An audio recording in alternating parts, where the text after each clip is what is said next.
Dipersembahkan oleh, didukung oleh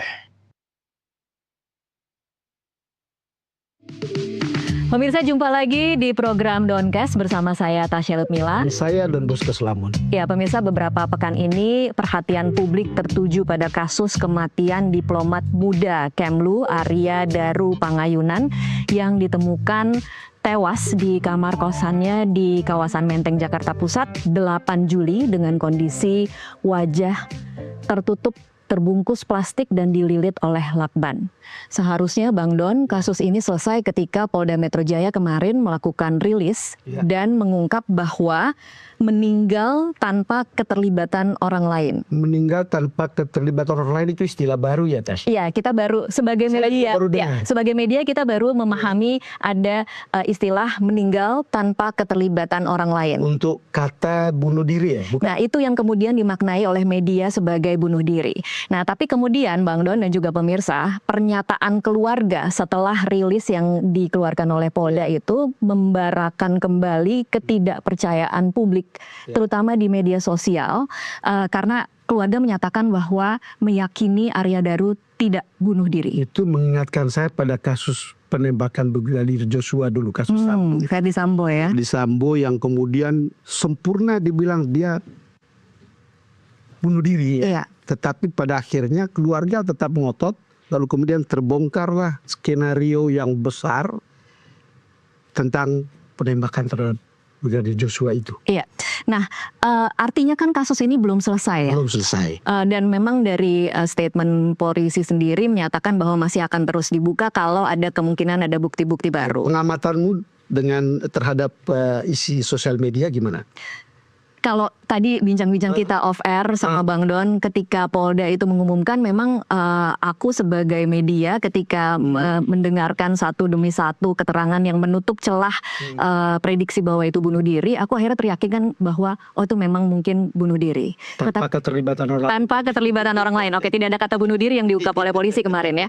Tetapi ketika aku melihat bagaimana reaksi publik netizen di sosial media itu 100% hampir percaya bahwa ini rekayasa Bang Don. Jadi makanya kenapa pemirsa hari ini kita mengundang narasumber yang sebenarnya sudah tidak perlu diperkenalkan lagi, psikolog. Perlu ya? Perlu, bagi saya perlunya itu kalau kita kan mengundang seorang pakar psikologi forensik. Iya. Perlu dimengerti apa sih pekerjaan itu sebetulnya, atau ilmu seperti apa itu sehingga kemudian penonton bisa paham dan involve ketika beliau menjelaskan sesuatu. Oke. Namanya sudah tidak asing lagi di mata publik, Reza Indragiri. Selamat datang Mas Reza di Doncast. Terima kasih untuk waktunya. Terima kasih Bang Don, Mbak Tasya, terima kasih. Saya termasuk pengagum Anda. Saya sudah tahu. Cara sebagai jurnalis yang sering mendengar orang ngomong, saya itu bisa tahu yang enak didengar itu mana, yang tidak enak mana. Itu kira-kira, makanya saya mengaguminya. Oke. Terima kasih, Bang. Mas Reza, mungkin kita mulai dari kalau Bang Don ingin tadi agar publik atau masyarakat yang menonton Doncast saat ini bisa mengerti psikologi forensik itu sebenarnya apa. Karena kemarin kita lihat ada Apsifor ya ketika rilis. Apa yang dilakukan psikologi forensik ketika ada kasus seperti ini? Untuk memudahkan justru mulai dari kata forensik dulu ini. Iya. Karena forensik itu acap memantik salah kaprah dari masyarakat, menganggap oh ini pasti urusannya bedah membedah mayat. Karena kita tidak lepas dari ingatan sosok legendaris yaitu Dr. Abdul Mun'im Idris. Iya, RSCM ya. Ya, guru yang saya hormati, yang saya teladani gitu ya. Tetapi tidak hanya di kedokteran, di psikologi pun ada forensik. Ada forensik, betul, semacam pembedahan. Tepat. Nah, sekarang alhasil yuk kita samakan persepsi dulu tentang forensik itu apa. Iya. Untuk memudahkan kita beri saja terjemahan forensik adalah hukum. Oke, itu dulu. Berarti psikologi forensik adalah psikologi hukum. Baru kita pindah ke kata psikologi. Psikologi itu apa? Ilmu yang melakukan studi tentang tingkah laku dan proses mental manusia. Oke, proses mental manusia. Iya. Proses mental itu apa? Saya meyakini bahwa yang dimaksud dengan proses mental adalah proses berpikir manusia. Jadi psikologi forensik adalah ilmu yang mempelajari tentang tingkah laku dan proses mental orang-orang yang berada di ranah hukum. Siapa orang-orang di ranah hukum? Kalau pidana berarti pelaku, korban, saksi, dan personil penegakan hukum itu sendiri. Oke. Itu dia. Jadi ketika Jelas ya jelas sekali. Jadi ketika ada kasus seperti diplomat Arya Daru ini, yang dilakukan oleh Apsifor adalah mencoba mengetahui bagaimana psikologi almarhum melalui lingkungan terdekatnya, seperti itu. Isu yang justru harus dijawab terlebih dahulu adalah sebetulnya almarhum Arya ini meninggal dalam situasi seperti apa. Itu dulu. Iya. Lalu digunakan otopsi psikologi. Kemudian bisa dicari tahu tentang profil kepribadiannya. Oke, otopsi psikologi itu berarti apa yang dilakukan? Otopsi psikologi adalah cara yang dilakukan untuk membantu penarikan simpulan definitif tentang sebab musabab seseorang kehilangan nyawa atau meninggal dunia.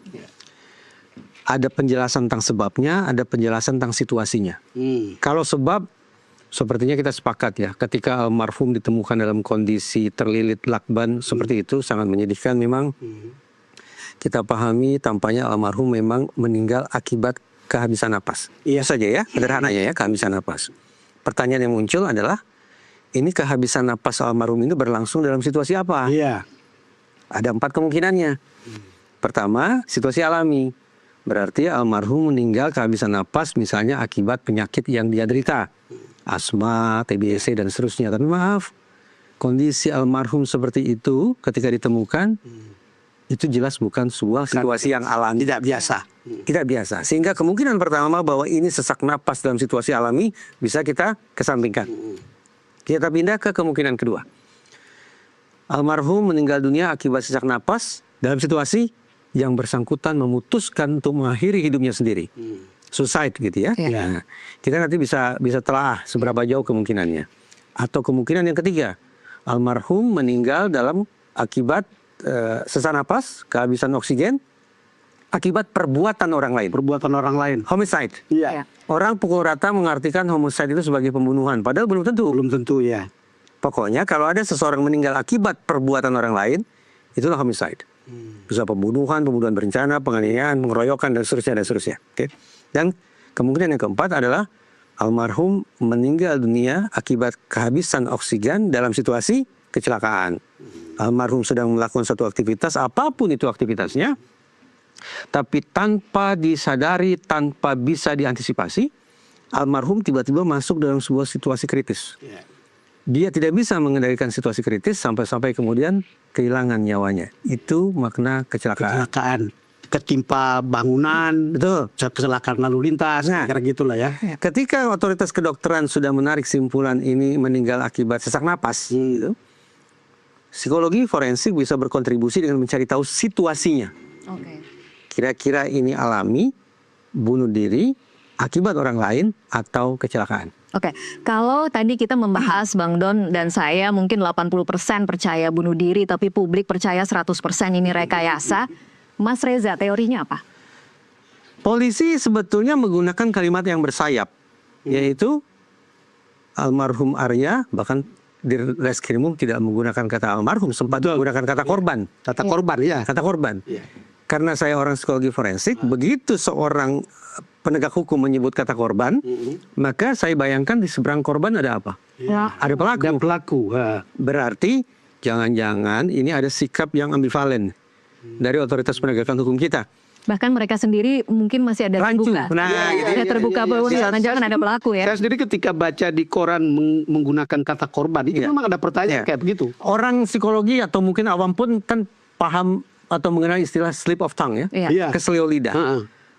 Orang bisa menafsirkan kalimat atau perkataan yang keluar akibat keselio itu boleh jadi lebih jujur loh. Subconscious soalnya ya. Betul, endapan bawah sadar manusia Iya, yang bawah tidak sadarnya bisa keluar. diredam, jebol, jeger gitu, sehingga kejujuran itu menyelinap dengan cara yang mengejutkan, bahkan tidak disadari oleh orang yang mengucapkannya. Itu bisa saja. Ini kan gaya pikir psikoanalisis banget.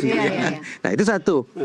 Yang kedua, bukankah Polda Metro Jaya juga yang sekali lagi menyebut ini meninggal bukan akibat pidana.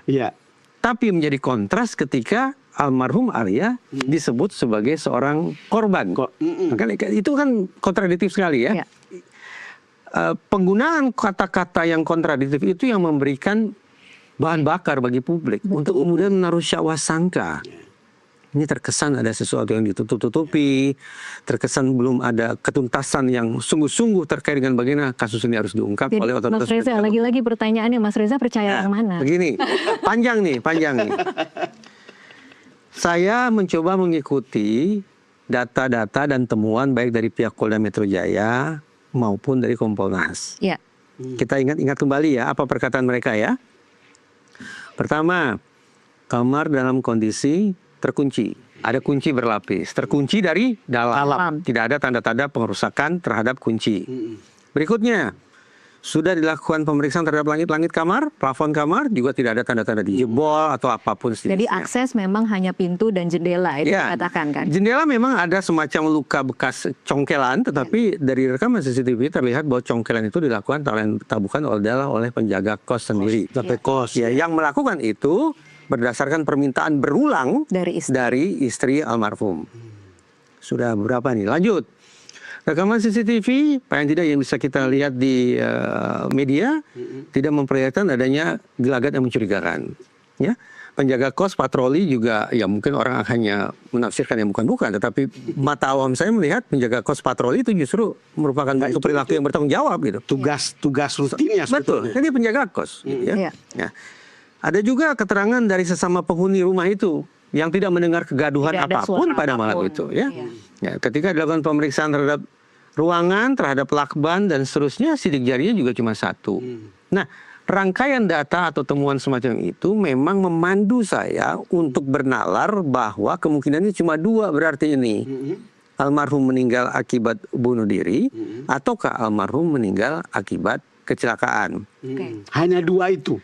Akhirnya tersisa hanya dua kemungkinan. Tadi kemungkinan meninggal dalam situasi alami bisa kita kesampingkan lah. Iya, betul. Ya. Sementara untuk bernalar tentang kemungkinan almarhum meninggal akibat perbuatan orang lain, misalnya pembunuhan, itu juga gugur akibat adanya data-data dan temuan-temuan yang tidak mendukung anggapan almarhum meninggal. Mas Reza, kalau ini kecelakaan, sebentar, kalau ini kecelakaan, artinya ada sesuatu yang kebablasan begitu. Ya, almarhum tadi saya mendefinisikan kecelakaan di sini adalah almarhum sesuatu yang di luar kendalinya. Betul, saya tidak tahu situasi apapun lah intinya. Intinya adalah almarhum sedang melakukan suatu kegiatan, tidak ada keinginan untuk mengakhiri hidupnya, tidak terpikir untuk mengakhiri hidupnya, tapi ada situasi yang muncul seketika yang betul-betul di luar kendali dirinya. Tetapi penjelasan itu agak susah diterima. Siapa bilang? Karena itu kan lakban itu dia, itu kan pasti prosesnya itu bukan seketika. Intensinya memang kalau dilakukan sendiri kan berarti dia memang ingin. Saya ingin mengatakan begini, Bang Do. Oke.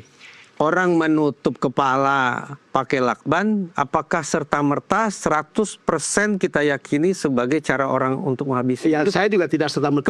Kemungkinan lain tetap ada kan? Apapun itu kemungkinan bisa ada. Betul. Nah, alhasil saya tetap membuka kemungkinan hanya dua, almarhum meninggal akibat keputusannya sendiri, berarti bunuh diri, atau almarhum meninggal akibat kecelakaan.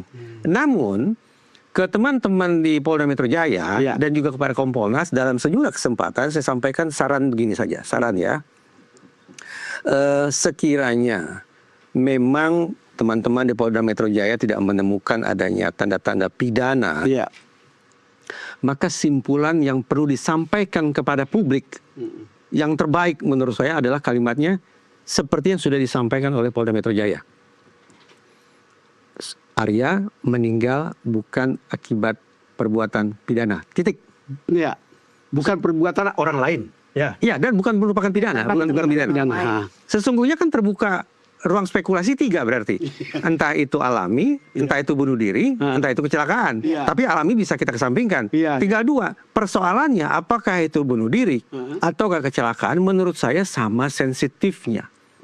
Karena itu tidak perlu dilanjutkan kalimatnya, kecuali ke pihak keluarga. Oke, saya ingin silakan, pengumuman polisi kan dia ini meninggal karena kelelahan psikis dan fisik yang sudah lama.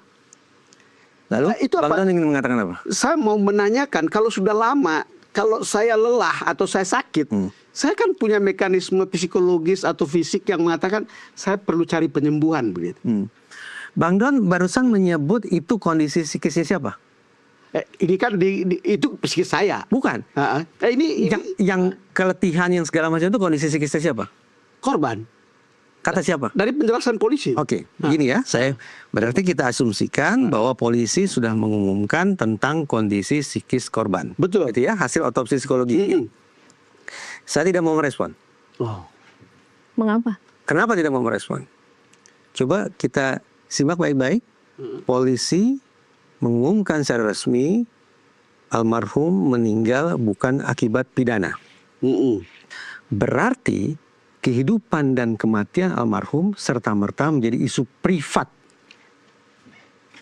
Isu privat maksudnya? Kalau ini kita sepakati sebagai isu privat dan sudah ini memang isu privat, maka di dalam psikologi ada keharusan untuk tidak membuka kondisi psikologis orang. Oke, itu Kecuali pidana. Itu kemudian terpatahkan dengan statement keluarga yang menyatakan meminta untuk dibuka semua fakta-faktanya. Kita akan bahas di segmen selanjutnya. Kita harus break dulu. Pemirsa tetaplah bersama Dooncast, kami masih akan kembali sesaat lagi.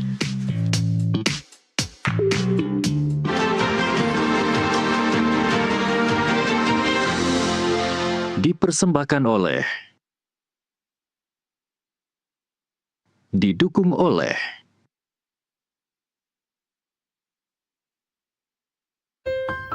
Hidup sehat harus seimbang. Gaya hidup tak seimbang seperti stres, kopi, makan pedas, membuat asam tubuh berlebih.